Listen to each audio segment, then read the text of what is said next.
Boa noite, pessoal. Hoje é a nossa grande live anunciada, né? Nós estamos aqui com o Henrique. Amém. E nós vamos falar sobre a história da igreja, né? E antes de nós aprofundarmos um pouco mais, eu queria que o Henrique, né, desse um alô para você que está nos ouvindo. Alô, galera. Paz seja convosco. É com muita alegria que nós estamos aqui hoje, né, pastor? Para estar estudando um pouco sobre a palavra do Senhor, estudando um pouco sobre a história da igreja. A gente costuma dizer que a gente deve conhecer o passado para entender o presente, para poder modificar o futuro. E com a nossa igreja também não é diferente. Então, a história da igreja é algo que é gratificante e é algo que nos traz a entender mais sobre os dias atuais de hoje. Então, vem estar conosco agora, nesse momento. Então, traga suas perguntas, né, pastor? Isso. Né? Que a gente possa passar esse momento aqui aprendendo mais e discorrendo mais sobre a palavra do Senhor e sobre a história da igreja. Glória a Deus, né? E antes de nós mergulharmos um pouco, né, como o Henrique diz, a igreja está no contexto, ela está no meio de um contexto social. Então, a evolução da história, ela vai mostrar o quê? As mudanças que a igreja teve no decorrer do tempo. E interessante que muitas das vezes a pessoa pensa que a única fonte de estudo da igreja, da teologia, a Bíblia é uma fonte de estudo primária, mas existem várias fontes de estudo secundárias, como a história, como a antropologia, dentre outras fontes. E essas fontes, aquilo que está escrito na Bíblia, né, vem fazer com que nós venhamos a entender um pouco mais, né, de tudo aquilo que tem acontecido no decorrer dos tempos. Né? E nesse momento agora deixar o Henrique, ele vai estar trazendo algumas explanações e falando então sobre a história da igreja e logo após a gente completa com alguma coisa, tudo bem? Amém.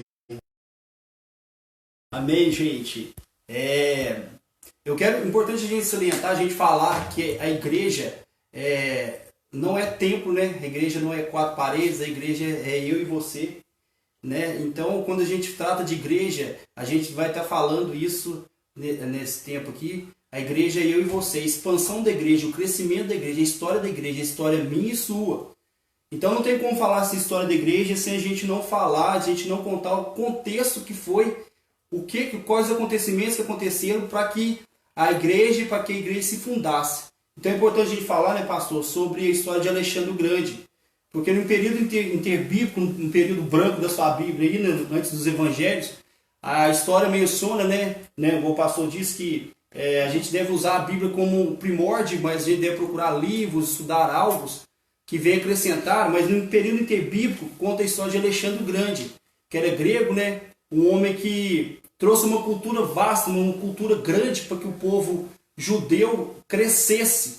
Né? Então conta, né, que Alexandre Grande ele foi tão importante que ele trouxe a unificação, tentou trazer a unificação da igreja com o grego. Então é tão importante o Alexandre porque que nessa época Alexandre trouxe para o povo judeu muito conhecimento, trouxe livros, trouxe biblioteca, trouxe muitas coisas para que o povo judeu pudesse entender, pudesse crescer também.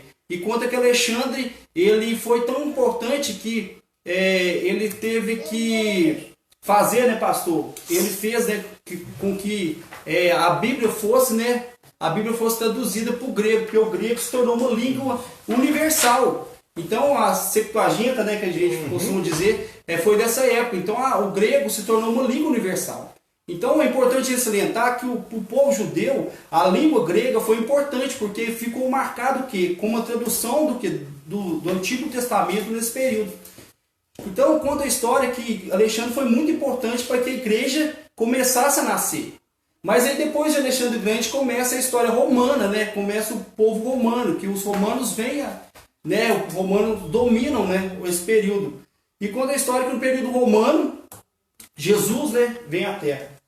Só um pouquinho, o Rodrigo, o Rick, né, falando com o Rodrigo está aqui com a gente, né, a Lúcia também está aqui, a Dianês, hoje está muito bom aqui, né, mas existem 3 civilizações que influenciaram diretamente, né, a igreja nos dias de hoje, né, uma das civilizações foram, como o Rick já falou, foi os gregos, né? E qual foi a contribuição dos gregos para a religião? Justamente a língua, né? O grego, o Novo Testamento, por exemplo, ele foi escrito totalmente em grego, né? O grego koiné, né? Que era o grego popular. O Roma trouxe uma grande contribuição também para a formação da igreja, que foi o quê? As estradas romanas, as estradas reais. As estradas reais faziam com que transitasse mais, né? Foi ligando o mundo da época. E a terceira civilização que trouxe uma grande influência, né, para a nossa Bíblia é o povo judeu, porque a Bíblia ela foi escrita totalmente em contexto judaico. Por isso essas três civilizações, os gregos, os romanos e os judeus, eles são de suma importância para que nós possamos entender, né, a história da igreja. Amém? E agora nós estamos em Jesus? Eu até anotei aqui, pastor, você fez até lembrar que os gregos contribuíram intelectualmente, né, com a cultura, os judeus contribuíram religiosamente com a religião, e os romanos contribuíram politicamente, porque era um povo muito organizado, né? O povo romano era um povo muito organizado, e conta que os romanos tinham uma infraestrutura sobrenatural, que abrir estradas. Então isso foi importante para a vinda de Jesus, para o início da igreja. É isso? E conta a história que Jesus vem à Terra, que Manuel vem à Terra, Jesus vem à Terra, e a história conta que Jesus, ele vem de uma virgem, e ele tem uma vida natural, né? Uma vida que era 100% homem, 100% homem, 100% espírito, mas esse homem vem na Terra e ele tem uma vida normal até os seus 12 anos, quando começa a ser instruído, e depois dos seus 12 anos ele começa, né? Ele é educado, ele começa a sua vida ministerial. E conta a Bíblia, na Bíblia nos relata que ele escolhe para andar com ele 12 homens, né, pastor? 12 homens com características diferentes, com personalidades diferentes, cada um era diferente um do outro. E ali aqui começa um dos marcos para que a igreja nascesse. Eu costumo dizer que não é um marco, eu costumo dizer que é um período embriatório, que a igreja está no embrião, que Jesus chama esses 12 e começa a formar a sua igreja. E aí tem o seu ministério, né, e começa a curar, começa a manifestar as suas maravilhas, o seu poder e as suas glórias. E os seus discípulos com ele.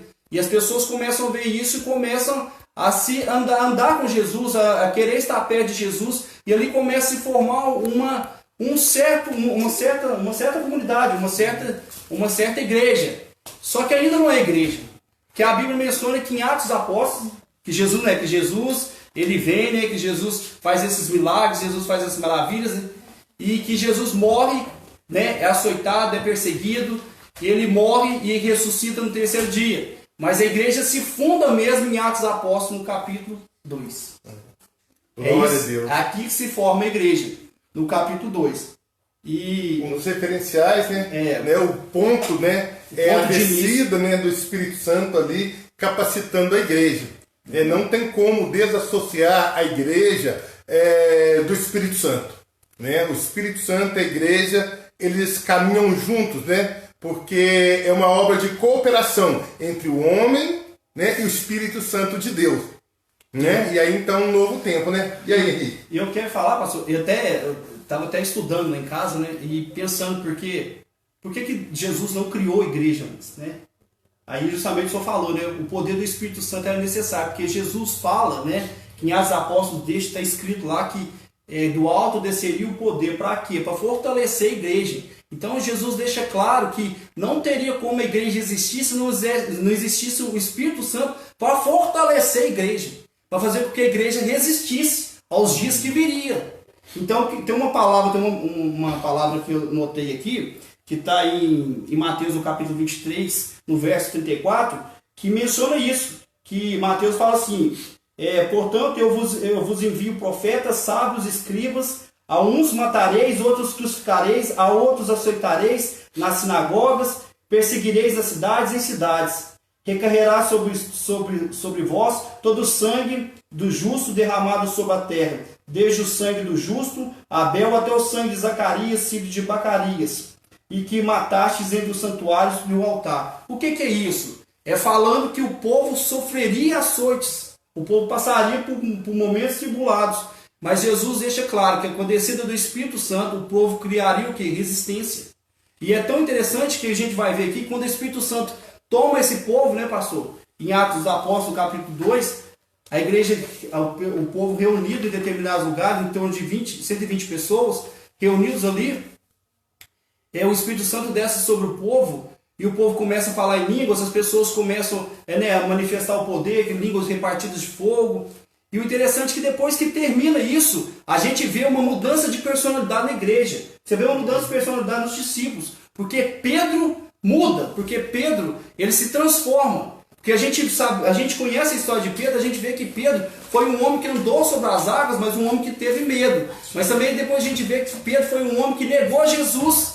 Mas depois da descida do Espírito Santo, da capacitação de Deus sobre a vida de Pedro, sobre a vida da igreja, Pedro se transforma, que Pedro faz um discurso eloquente, né, pastor? Em Atos dos Apóstolos, capítulo 3, Pedro faz um discurso falando sobre a descida do Espírito Santo. E ali conta que a igreja existia ali na igreja, que é em torno de 3.000 pessoas. É a profecia de Joel, né? Joel, se cumprir. 3.000 pessoas. E ali menciona que Pedro menciona isso, que o Espírito Santo revestiria o povo de poder.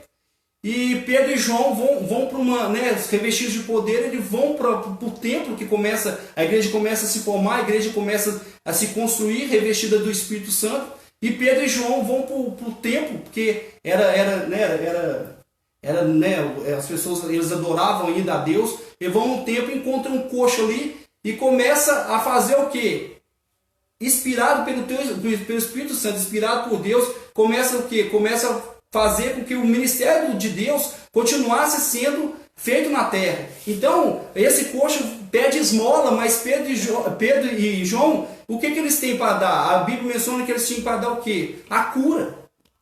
Por quê? Porque com a revestida de poder do Espírito Santo, ali se torna a igreja o quê? Uma igreja resistente, uma igreja capacitada pelo Senhor. E menciona o quê? Que Pedro e João, eles derramam sobre ele, colocam as mãos sobre ele e aquele coxo é curado. Eles até falam, né? Nós não temos prata nem ouro, né? Mas o que nós temos, né? Então a igreja em si trazendo algo dentro dela, eles dizem, mas o que nós temos, né? Nós te damos, né? Interessante que o que eles tinham não era uma riqueza material, não era casas, não era um templo suntuoso, eles tinham o Espírito Santo. Então eles disseram, o que nós temos, nós te damos, né? Aí levanta e anda, né? Em nome de Jesus. Automaticamente ele segura na mão daquele homem, ele anda e ele entra pro templo pulando e glorificando. Amém. Glorificando ali o nome do Senhor. E interessante que as pessoas elas olham e falam assim, mas aquele ali não é aquele coxo que ficava pedindo esmola ali. Verdade. Então quando, né, o Espírito Santo ele vem para trazer o quê? A extensão do ministério de Jesus aqui na terra. Né? Nós somos a extensão do ministério do Senhor. Amém? Mas vamos lá mais.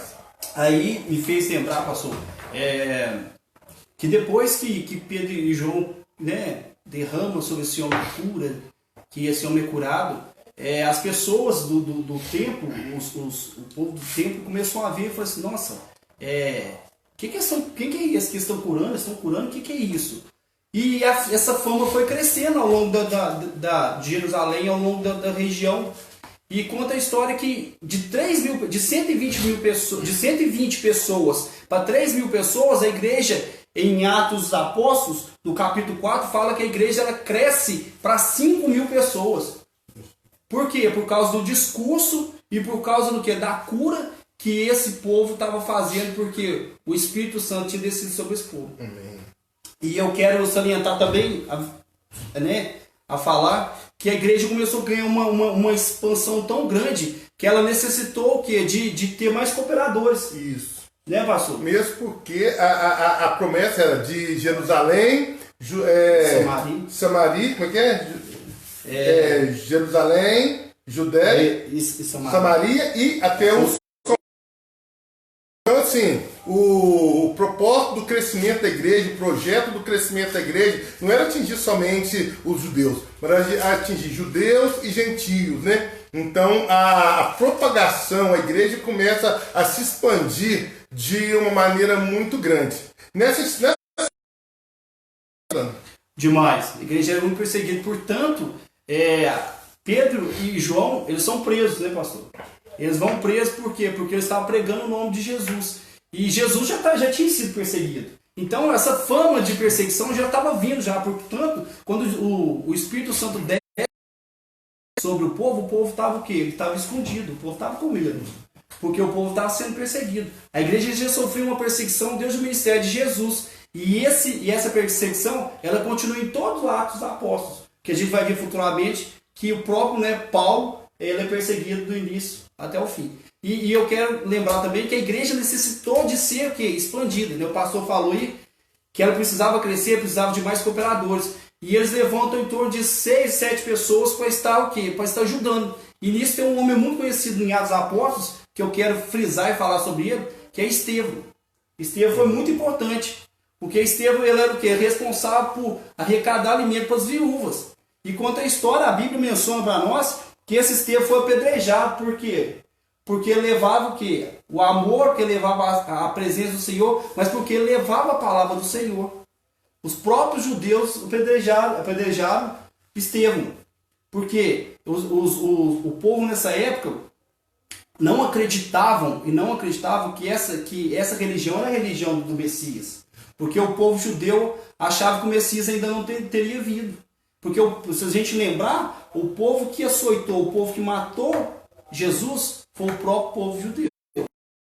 E vamos para frente. Estevão é açoitado, Estevão é morto a pedradas, e porque ele pregava a palavra do Senhor. Mas a gente acelerando um pouquinho, a gente chega na parte de Paulo. Na parte de Paulo, que é interessante a gente falar. A igreja, ela de perseguição. E esse homem chamado Paulo, né, que antes era Saulo, né, que é Saulo também, né, Saulo também. Esse homem era o perseguidor da igreja. Ele perseguia a igreja. E esse perseguidor da igreja foi um dos que foi responsável pela morte de Estevão. E quanto à Bíblia, a Bíblia nos menciona que o Senhor, né, ele escolhe Saulo para que Saulo se tornasse o quê? De perseguidor a perseguido. Porque Saulo ele tem um encontro com o Senhor e Saulo se transforma em Paulo, e Paulo começa o quê? Começa a difundir a palavra do Senhor para os demais continentes, né, pastor? Isso. O apóstolo Paulo ele é chamado de o apóstolo dos gentios, né? Porque ele consegue trazer o evangelho, ele faz ele avança com o cristianismo da época, e que até então estava em torno da comunidade judaica. Ele avança e leva esse cristianismo até o quê? Outras províncias romanas, né, de gentios, onde começa a dar ali o início da expansão da igreja. E é interessante falar que as viagens missionárias de Paulo foram importantíssimas para que a igreja se expandisse nos outros continentes. Porque Paulo sai dessa região ali, da região da Judéia, da região ali, e começa a ministrar a palavra do Senhor, levar a palavra do Senhor em várias regiões, em vários lugares. Então, e nisso, Paulo é perseguido, Paulo começa a ser perseguido, Paulo começa a ser açoitado, Paulo começa a ser buscado, porque Paulo pregava a palavra do Senhor com eloquência, pregava a palavra do Senhor com autoridade, porque ele estava revestido de quê? De poder. E nisso a igreja começa a se tornar uma proporção grande, porque as pessoas começam a ver na vida de Paulo e dos demais discípulos, né, o que é a presença do Senhor neles. Porque a Bíblia nos menciona que nessa época a igreja era muito unida, pastor. A igreja era muito unida, era uma igreja unida, uma igreja que reunia-se nas casas uns dos outros, e elas o quê? Elas uniam numa proporção que eles queriam ver a felicidade do outro, eles queriam levar a palavra para o outro, eles queriam que a igreja o quê? Ela crescesse cada dia mais. E eu quero salientar, né, aproveitando a oportunidade, todos nós somos missionários como Paulo, né, pastor? Verdade. Todos nós somos missionários como Paulo, porque Paulo foi um missionário e foi importante para o crescimento da igreja. Mesmo açoitado, a gente vê que Paulo, ele era perseguido, foi preso várias vezes, né? Paulo foi preso, Paulo foi foi picado por cobra, Paulo foi açoitado, Paulo foi... Mas mesmo assim, Paulo o quê? Paulo persistia. A gente vê que Paulo, nas suas viagens missionárias, ele começava a escrever as cartas, porque as igrejas começaram a crescer na região da Ásia, na região que é a região, e Paulo via a necessidade das igrejas crescendo, elas precisavam do quê? De um tratamento, precisavam do quê? De alguém que pudesse estar dando suporte. E Paulo escrevia essas cartas porque ele não tinha tempo de parar, de ficar parando e voltando em determinados lugares. Então Paulo escrevia as cartas e deixava algumas pessoas lá, de responsabilidade dele, para que essas pessoas o quê? Estivessem na frente da igreja. Então, vale salientar para nós que nós somos missionários. Nós somos responsáveis por vidas. Nós somos responsáveis por levar a palavra do Senhor. E o interessante é só, Henrique, que as cartas de Paulo, na realidade as cartas, elas eram verdadeiras instruções doutrinárias, né? E através daquela instrução doutrinária, né, a igreja era regida naquela época, né? Baseado que naquelas instruções escritas pelos apóstolos, seja Paulo, seja Pedro, né? As cartas deles, né, eram verdadeiras instruções doutrinárias, né, para trazer ali a forma da igreja.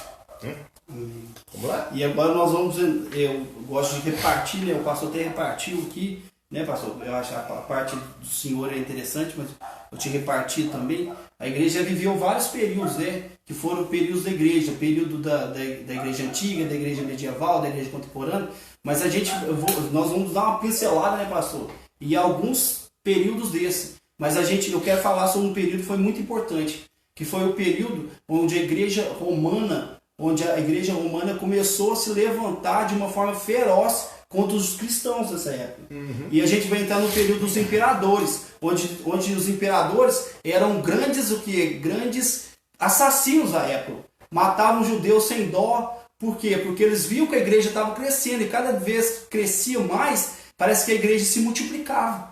Né? E tem uma frase, né, eu não lembro mais quem foi que escreveu, que eu estava até lendo em casa, que falava que o sangue dos mártires era o que era a semente da igreja, porque quanto mais as pessoas morriam, mais a igreja se multiplicava.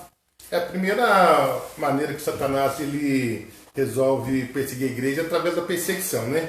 Interessante que a perseguição da igreja ela não começa com Roma, ela começa justamente ali entre os judeus, né? Porque era como se fosse uma seita que estava nascendo, então ela começa a ser perseguida ali, né? A perseguição menor, porém essa perseguição ela começa a tomar uma proporção muito grande, né? Muito grande aonde? No tempo imperial, porque os imperadores, né? Eles perseguiam a igreja, né?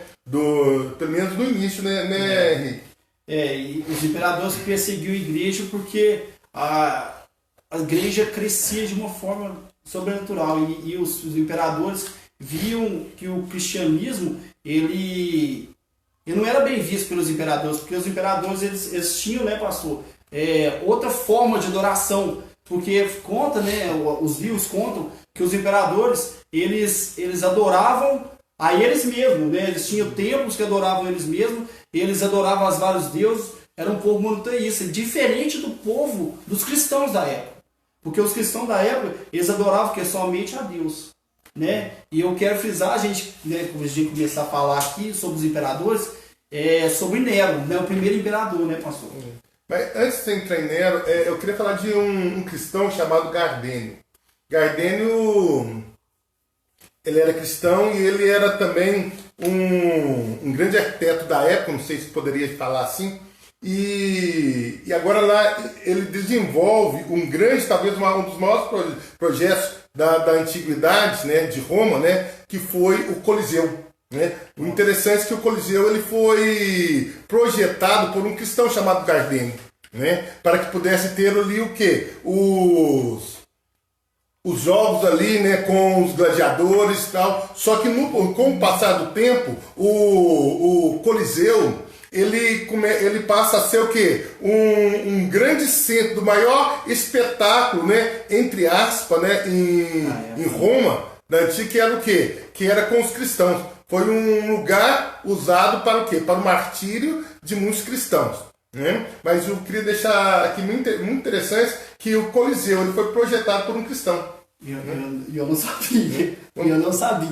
E é interessante o pastor falar sobre o Coliseu, porque ele é muito importante, né? Porque nesse período de Nero, ele foi muito utilizado para a matança de vários cristãos, né? E nessa época, os imperadores, eles faziam dos cristãos um atrativo. Eles faziam do cristão uma alegria de final de semana, porque eles pegavam os cristãos, porque os cristãos, né, levavam os cristãos até as pessoas, até os imperadores, e queria que cristãos eles negassem a Cristo. Mas muitos cristãos não negavam. E esses que não negavam, eles eram levados até o Coliseu. Ia levado até o Coliseu e eles eram tirados para os leões. Os leões ficavam, né, sem muitos eram crucificados. Muitos eram crucificados. E conta que nessa época Nero fazia dos judeus tochas. Colocava tochas, esparramavam essas tochas, né, ao longo do seu jardim. Ele sentia prazer de ver os judeus, de ver os cristãos sendo mortos, sendo martirizados. E eu quero falar também, gente, que era tão importante essa época que o pastor falou uma coisa, é verdade, o Coliseu foi feito para esportes, para lutas, gladiadores, mas Nero usou o Coliseu para fazer matança, para matar os cristãos dessa época. Então a gente vê, né, o Coliseu bonitinho lá, né, uns pedacinhos, mas a gente nem imagina quanto sangue foi derramado naquele lugar. Então Nero, ele lançava os cristãos no Coliseu para os leões e deixava que os leões mordessem, deixasse que os leões matassem, e o povo aplaudia. O povo dessa época, os romanos, né, aplaudiam. Por quê? Porque esses cristãos não queriam abandonar Cristo. E eu preciso dizer, gente, também nessa época, né, eu notei aqui que é interessante a gente frisar que Paulo, portanto que a importância da carta de Paulo aos Romanos nessa época, né, pastor? Porque a igreja começou a crescer em Roma, mas Paulo estava escrevendo para Roma e falando: não, Roma, resistir essas idolatrias, resistir essas orgias, resistir essas mortes, resistir essas perseguições. Paulo deixa as cartas, a carta de 1 Romanos, lá no capítulo 22, ele deixa escrito isso. Por quê? Para o povo resistir, porque ele sabia. Né? E é importante falar também que nessa época, né, justamente na época de Nero aqui, ficou marcado pela morte também de Pedro e provavelmente de Paulo, que Paulo foi morto justamente na época de Nero. Decapitado, né? Decapitado. Entendeu? Então, é importante falar de Nero. Nero foi um dos imperadores mais ruins que teve. E conta a história que o fim de Nero foi o seguinte: Nero, as pessoas, os próprios romanos, viram que Nero estava ficando doido, que Nero começou a ficar doido, que Nero, ele pegou, né, na época Roma tinha em torno de 14 bairros, pegou e atirou fogo nos bairros em Roma. E e o povo começou a procurar saber quem que tinha colocado fogo em Roma, e Nero, o que ele usa? Ele usa a sua esperteza, ele põe a culpa nos cristãos, né, pastor? Ele põe a culpa nos cristãos porque a culpa sendo dos cristãos era mais um motivo a mais para os cristãos serem mortos. Só que o povo os romanos começam a ver que Nero está ficando doido. E vai tirar o Nero do poder. E Nero vai e fica louco e morre. E nessa época a igreja continuava a crescer. A igreja não parava de crescer. E eu quero passar para frente também, que eu gosto de salientar também, que tem um outro imperador que eu quero falar sobre ele, sobre Domiciano. Ele é muito interessante a gente falar sobre esse homem, porque ele foi responsável por construir um templo em adoração a ele mesmo. Porque Domiciano, ele construiu um templo, ele estava tão doido com isso, tão doido com essa forma que a igreja romana lá ia crescendo, que ele constrói um templo onde ele adorava ele mesmo e fazia com que os cristãos adorassem ele mesmo, só que os cristãos não adoravam.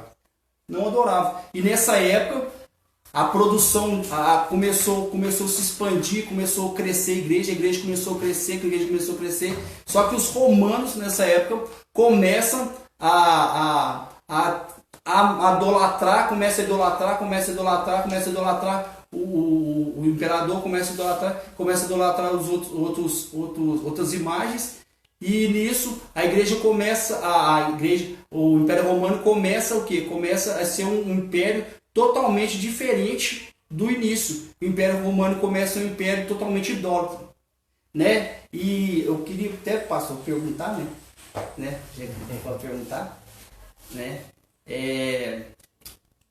Eu vejo que o momento que a igreja passava, de Nero a Domiciano, foi um momento iguais, de sofrimento, um momento difícil, né? Um momento complicado, mas quando os cristãos começam a negar a Jesus, a negar ao imperador, eu vejo que a negação ao imperador era uma negação, né? Não é bem uma pergunta, mas é tipo um afirmativo, mas era uma negação que nos dias de hoje não está muito diferente. Naquela época, o que acontece? Foi uma intensidade muito grande, havia uma perseguição muito grande. As pessoas não aceitavam Jesus igual aceita hoje, né? Simplesmente. Porque a pessoa, para aceitar Jesus naquela época, ela deveria estar disposta, literalmente, a morrer por Jesus. Não simplesmente falar, mas morrer por Jesus. E tanto no reinado de Nero como de Domiciano é chamado de o segundo Nero, devido às atrocidades, e segundo a tradição cristã, ele foi o imperador que estava no poder quando o apóstolo João foi confinado ali na ilha de Patmos, né? E diga-se de passagem, de todos os apóstolos, foi o único que morreu de morte natural, porque os outros foram todos martirizados. E inclusive o final da vida dele, segundo a tradição cristã, né, o final da vida dele foi ser bispo na cidade de Éfeso, né? Mas assim, muitas foram as atrocidades de Domiciano. A igreja agora começa, a intensidade, né, da perseguição à igreja começa a aumentar, né? A igreja começa a ser vista como uma instituição fora da lei. E isso por quê? Por causa da convicção da igreja da época. A igreja, ela tinha uma convicção de que valia a pena morrer por Jesus. Valia a pena perder a vida por Jesus. É interessante que eu estava lendo recentemente um artigo sobre Inácio, né? Inácio, e na tradição cristã fala que quando Jesus chegou, falou assim, apontou para uma criança e falou assim, que o reino de Deus tinha que ser como aquelas crianças, né? A Bíblia fala isso, me parece, no livro de Mateus, e segundo a tradição cristã, não a Bíblia, a tradição cristã, essa criança era Inácio. Inácio cresceu, né, e foi um dos discípulos de João e se tornou, né, bispo em Esmirna. E quando, né, ele foi martirizado nessa época ele foi martirizado, e quando ele foi martirizado, né, lançado ali no Coliseu, as pessoas da igreja falam assim, por que estava fazendo aquilo com uma pessoa tão boa? E ele falava assim, não deixe, não permita que a emoção de vocês tirem de mim esse momento maravilhoso, esse momento lindo, né, de morrer por essa causa. E diz a tradição que os leões foram soltos, as hienas foram soltas, e elas rasgavam o corpo dele, e mesmo assim ele naquela alegria de ser digno de ser morto pelo amor do Senhor. Entendeu? Então ser cristão nessa época, ser cristão nessa época era estar disposto a morrer por essa causa, pela causa do Senhor Jesus. Nos dias de hoje, né, muitas pessoas têm, né, às vezes têm abandonado Cristo, né, têm abandonado a vida com Deus, têm abandonado as coisas do Senhor, ou a própria casa do Senhor, têm abandonado o ministério, e às vezes têm negado, né, Cristo por situações, por momentos. Mas é quando a gente vê a história da igreja, começa a ver esses mártires, a gente começa a ver o quê? Que essas pessoas, realmente teve um encontro com Cristo. Realmente essas pessoas estavam com Cristo. Porque, como diz o pastor aí, essas pessoas, elas morriam, as pessoas eram açoitadas, mas eram açoitadas com a certeza que Cristo estava com elas, que a salvação estava garantida. Então, é um momento de estudo, mas é um momento também da gente parar. É importante, viver para Cristo é essencial, e viver para Cristo é tudo. Então, não tem nada de abandonar Deus, não tem nada de abandonar Cristo, tem que viver com Ele, porque a salvação é garantida. Porque quando a gente vive com Ele, todas as coisas é te dado, todo o poder é te dado nas suas mãos. Mas vamos para frente. Aí, pastor, momento Bom, mas quando cessa essa perseguição? Pastor, essa perseguição ela só é cessada no momento em que veio ao poder Constantino. Século IV. Constantino veio ao poder e ele foi um imperador brando, né? Foi um imperador que ele, na verdade, ele no início ele começou a ser, né, ele teve um encontro, né? Alguns falam que foi um encontro, outros falam que foi um encontro com o Senhor. E ele teve... Na verdade, eles falam que a mãe dele se converteu, né? E por causa da mãe dele ali, ele começa, porém... E ele fala que nas guerras, né? Ele viu uma luz lá, que é a cruz de Santo André, que ele começa a pintar todos os escudos, tinha o símbolo da cruz de Santo André, né? Em todos os utensílios do imperador na época. Mas conta que Constantino ele foi importante porque Constantino ele brandou a igreja, mas só que nesse momento se levanta a igreja católica, se levanta o papal, o período dos papas, né?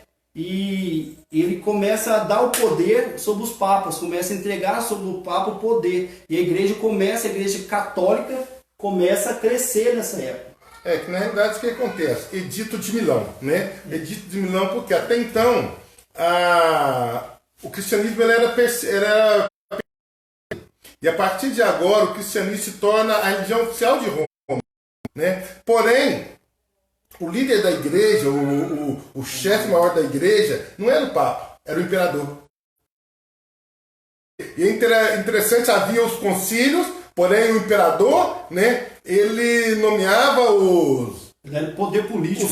Justamente, da igreja, o braço político da igreja. E então a partir desse tempo houve uma tolerância com os cristãos, porém, algo interessante aqui, mesmo tendo essa tolerância com o cristão, o cristianismo, ele não estava acima de nenhuma religião da época. Ou seja, as religiões, o cristianismo ele era, porém as religiões monoteístas, né, elas continuavam tendo o seu lugar. Então, o culto ao imperador, o culto a tudo isso continuava a mesma coisa. Por isso a interrogação, né? Será que Constantino verdadeiramente se converteu ao cristianismo ou foi uma grande jogada da época, uma vez que os cristãos, quanto mais perseguidos, mais a igreja crescia? Vamos lá? E é verdade isso, pastor. A gente vê que a conversão, quando ela é a conversão completa, né, a gente abandona as coisas que eram erradas para as coisas que o Senhor nos dá, né? Então, Constantino, ele estava fazendo as coisas mais ou menos, porque conta a história que quando ele levanta os papas, né, que ele coloca os papas, né, como um canal político na época, aí, só que a igreja católica ela começa a crescer numa proporção que a igreja começa a obter fama, a igreja começa a obter luxo, a igreja começa a obter dogmas, rituais, a igreja começa a se transformar verdadeiramente algo político da época. Então, isso começou a perder a característica e a raiz do que era, né, o cristianismo, o que tinha vindo do cristianismo. É que a igreja, até então, ela começa com as melhores das intenções. E isso vai até o final do século IV. Quando a gente chega no século IV, a gente entra o quê? Na igreja medieval. E nesse tempo, qual que é uma das características desse tempo, né? O Império Romano, ele já tinha... O Império Romano, ele não era mais aquela potência. Então nós começamos a entrar, a Europa começa agora, a configuração começa a mudar. E começa a vir o que? O feudalismo. O feudalismo, ou seja, os senhores de terras, né? E nesse feudalismo, né, houve um campo muito fértil para que a igreja crescesse, a ponto de o poder da igreja ser maior do que o poder de muitos impérios, de muitos reis. E a gente fala, né, que o luxo, o poder político, os rituais começaram a crescer numa proporção tão grande em larga escala que começou, né, passou nessa época, né? Para você ser salvo, você tinha que comprar, para você ser perdoado, você tinha que pagar. Por quê? Para você o quê? Para você conquistar o perdão do Senhor. Então, as coisas começaram a chegar numa proporção que a característica da igreja se perdeu. E nessa época, a gente começa a lembrar que começa a se levantar a reforma da igreja. Mas antes da reforma, né, um tempo, não, rapidinho, né, houve o chamado grande cisma. O que foi o grande cisma? Né? Há uma ruptura da igreja, né? A igreja, as ideias da igreja, elas começam o lado ocidental da igreja, as ideias não começam a não comungar tanto com o lado oriental da igreja, né? Tanto na cultura, quanto na política da igreja. Então há uma disputa, então nessa disputa há uma ruptura da igreja católica e passa a ser a igreja católica do Oriente e a igreja católica do Ocidente. A igreja católica do Oriente, né, é chamada também de igreja católica, a igreja católica ortodoxa, né, ela hoje, né, isso até nos dias de hoje, né, uma coisa que muitas pessoas não sabem, elas pensam que a igreja é só uma. Não, nessa época houve uma ruptura, aproximadamente em 1050, mais ou menos, há essa ruptura, e com essa igreja católica do Ocidente, que é a igreja católica que a gente conhece, e existe a igreja católica do Oriente, que é chamada de igreja católica ortodoxa, né, onde a autoridade máxima da igreja católica do Ocidente, né, é o católico do Oriente, é o patriarca de Constantinopla, né, que é chamado o líder supremo da igreja ortodoxa. Então hoje nós temos essas duas igrejas, né, no lado oriental, né, a igreja ortodoxa, e do lado de cá a igreja romana. Hoje elas conversam muito entre si, porém, né, a autoridade delas são separadas, né, porém a igreja ocidental, ela cresce de uma maneira bem maior do que a igreja oriental, né? Que ela encontra um terreno muito fértil, e daí então ela começa a gerar um certo mal-estar entre alguns frades agustinianos, né? Em alguns mosteiros. E dentre um desses mosteiros, né, havia Lutero, né? Que era um monge ali agostiniano. O pastor falou e fez eu lembrar que Lutero, ele vendo que a igreja católica estava crescendo nessa proporção e que as coisas que a igreja católica estava fazendo não era correto, ele vendo que as coisas que a igreja católica fazia era fora do que a palavra do Senhor tinha, Lutero vai e começa. Na verdade não foi bem Lutero, né, pastor? Lutero foi uma extensão, mas só que havia, né, foi estupim. Havia pessoas antes que começaram já a fazer a reforma da igreja, né? Só que Lutero, ele vai e ele fica marcado, né, por levantar, né, contra a igreja católica. O que era contra a igreja católica? Lutero, vendo aquilo tudo, vai, né, vendo aqueles erros da igreja católica, ele vai e faz a famosa 95 teses, né, pastor? Uhum. E essas 95 teses, ele era professor, ele era, né, monge e tal, e professor da universidade da época, da escola da época. E Lutero vai pegar essa tese e prega ela, né? Algumas pessoas falam que ele pregou não com desrespeito à igreja, mas algumas pessoas falam que justamente foi a afronta mesmo, os estudos comentam isso, que foi afrontando a igreja, realmente deve ter sido afronta, porque a igreja era maioral nessa época, a igreja católica, vendo isso, ele vai pregar essas 95 teses, o que? Sendo contrária às coisas que a igreja católica fazia na época. E nisso, essas 95 teses, ela é pregada, né, na igreja, e começa a haver o início da igreja protestante. Inclusive um dos lemas, né, de Lutero era só escritura, né, só as escrituras, né? Ele acreditava que não pelos dogmas, mas as escrituras, né, ela tinha a verdade para que o homem chegasse à salvação. Então, uma das coisas dos versículos que Lutero sempre falava, né, o justo viverá pela fé. Porque falava, porque a Igreja Católica achava que é por obras, né? Então, Lutero frisava que era a fé. Interessante que Lutero, nas teses dele, estava escrito lá que a gente deveria adorar somente a Deus, porque nessa época a Igreja Católica adorava vários deuses, né, nessa época, só que Lutero deixa essa tese pregada lá, falando assim, a gente deve adorar somente a Deus, porque ao contrário da Igreja Católica da época. Então, Lutero deixa essas teses e contra a igreja, e nisso se levanta a Igreja Protestante. A Igreja Protestante, né, dos dias de hoje é uma ramificação de Lutero. Daí o nome protestante, né, porque parte da Igreja Católica se levanta para protestar contra o que estava acontecendo na Santa Sé, né? E é interessante que muitos evangélicos não sabem, né? Na realidade, a Igreja Evangélica, ela nasce de um movimento católico, né? De movimento da Igreja Católica, de alguns frades da Igreja Católica. Então, ali nasce, né, o que nós chamamos de protestantismo. E às vezes as pessoas acham que o protestantismo é para afrontar a igreja. Não, o protestantismo, ele nasceu para quê? Para trazer a verdade, né, pastor? Para trazer a verdade, porque igual o pastor falou, e o próprio Lutero deixava bem claro que era somente a escritura. O que a gente crê nos dias de hoje? Na palavra. Somente a palavra, né, pastor? A palavra o quê? A palavra que te traz vida. Então, Lutero vem com isso, trazendo o quê? A igreja protestante para os dias de hoje.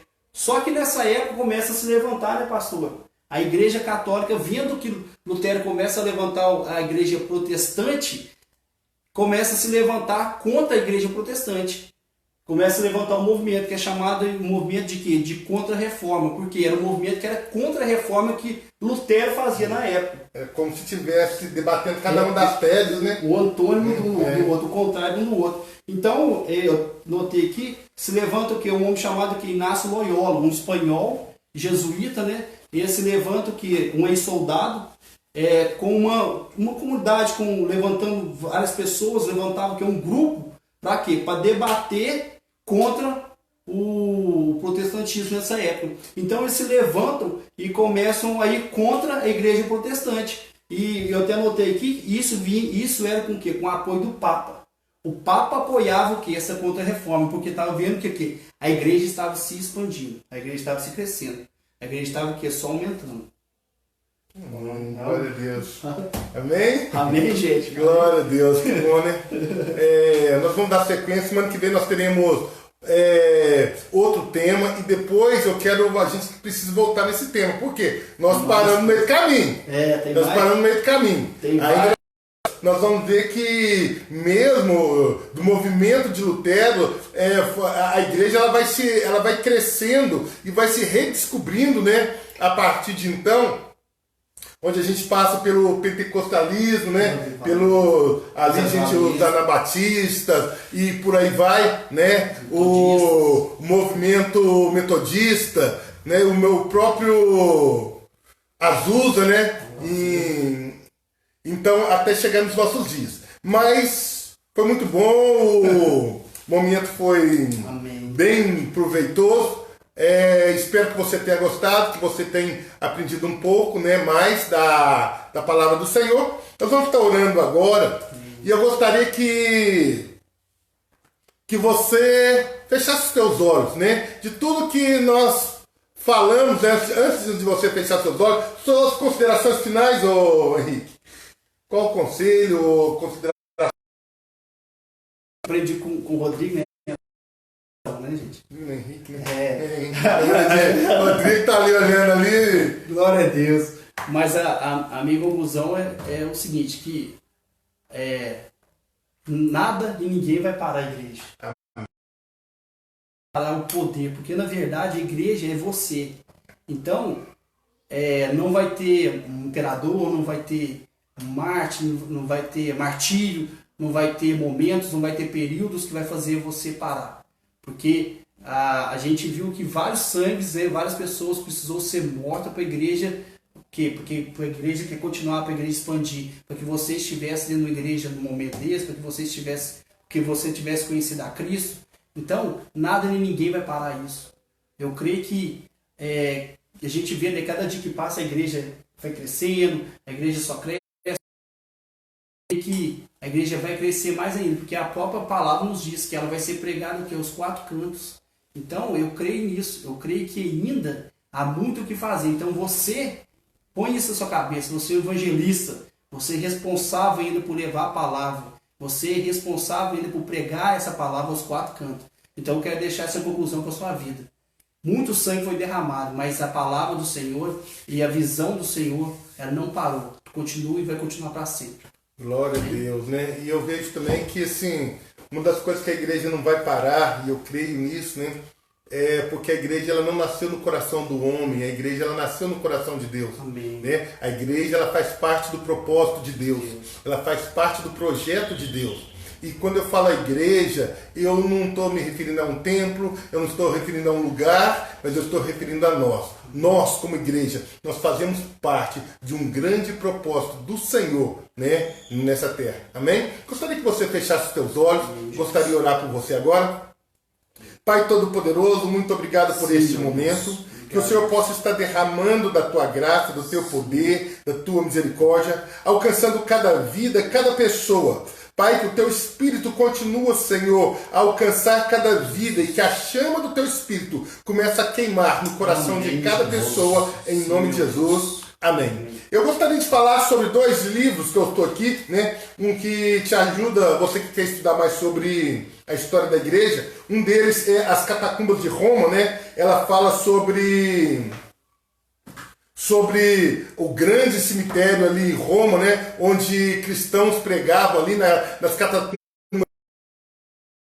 Um bom livro para que você possa estudar sobre, né, a história da igreja. Eu quero falar também sobre os pais da igreja, né? Outro livro muito interessante que vai falar sobre os pais da igreja grega e os pais da igreja latina. Ou seja, vai falar sobre aqueles grandes homens de Deus que a Bíblia não fala no período em que a Bíblia já tinha sido escrita, mas que foram martirizados na época dos imperadores romanos, né? E outro livro que eu não tenho aqui, que é Os Mártires do Coliseu, né? Esses 3 livros vão te trazer uma visão bem ampla sobre a história da igreja. Amém? Leia bastante e mergulhe no conhecimento dos livros sagrados, porque quanto mais a gente busca o conhecimento, mais nós nos alinhamos com a palavra de Deus. Lembrando vocês que aqui em Itaúna nós temos o Instituto Teológico Quadrangular. O Instituto Teológico Quadrangular, ele está na direção,